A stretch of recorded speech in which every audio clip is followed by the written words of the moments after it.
루카가 전한 거룩한 복음입니다. 예수님께서는 회당을 떠나 시몬의 집으로 가셨다. 그때 시몬의 장모가 심한 열에 시달리고 있어서 사람들이 그를 위해 예수님께 청하였다.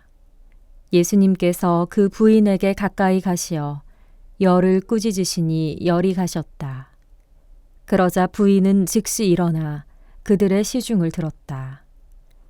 해질 무렵에 사람들이 갖가지 질병을 앓는 이들을 있는 대로 모두 예수님께 데리고 왔다.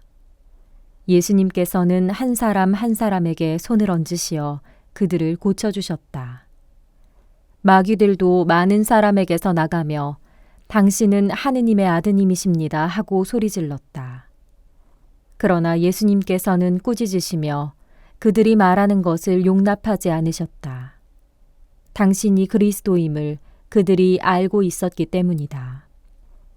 날이 새자 예수님께서는 밖으로 나가시어 외딴 곳으로 가셨다. 군중은 예수님을 찾아다니다가 그분께서 계시는 곳까지 가서 자기들을 떠나지 말아 주십사고 붙들었다. 그러나 예수님께서는 그들에게 말씀하셨다. 나는 하느님 나라의 기쁜 소식을 다른 고을에도 전해야 한다. 사실 나는 그 일을 하도록 파견된 것이다.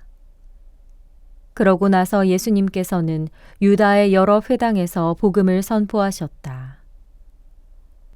주님의 말씀입니다. 가파르나움 고을에서 권위를 갖고 가르치시는 예수님에 대한 소문이 순식간에 널리 퍼졌습니다. 사람들이 갖가지 질병을 앓는 이들을 있는 대로 예수님께 데리고 옵니다.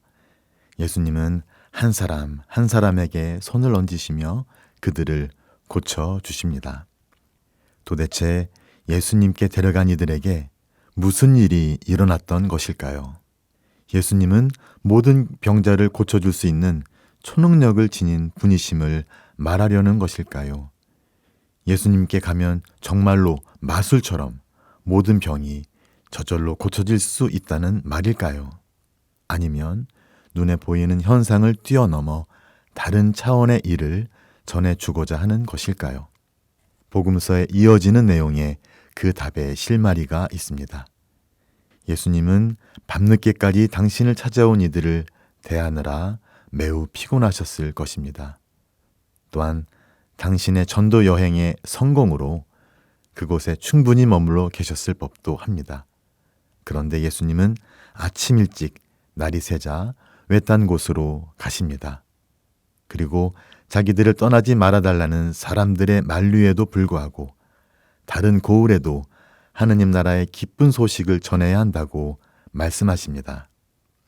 곧 예수님은 마술과 같은 기적을 일으키기 위해서가 아니라 하느님 나라의 기쁜 소식을 전하고 계신 것이며 복음서는 이제 그분과 함께 하느님의 나라가 이 땅에서 실현되고 있음을 알려주고 있는 것입니다.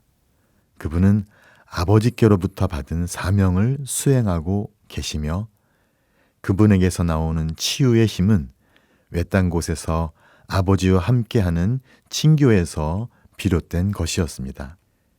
그분께서 선포하신 하느님 나라의 기쁜 소식이란 바로 아버지께서 당신 자녀들을 구원하시기 위해 당신의 친아드님을 이 세상에 파견하셨다는 것이며 이제 당신 아드님의 말씀과 행적을 통해 악이 굴복되고 죽음이 극복되며 당신의 자녀들이 영원히 살 수 있게 되었다는 것입니다.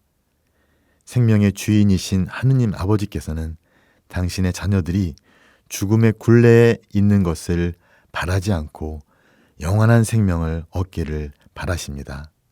그러한 아버지의 마음을 빼닮으신 아드님은 자비로운 아버지의 마음과 따스한 손길을 자녀들에게 전하며 그들과 하나 되어 그들이 아버지의 자녀로 새로 태어나 새로운 삶을 살도록 하고 계십니다.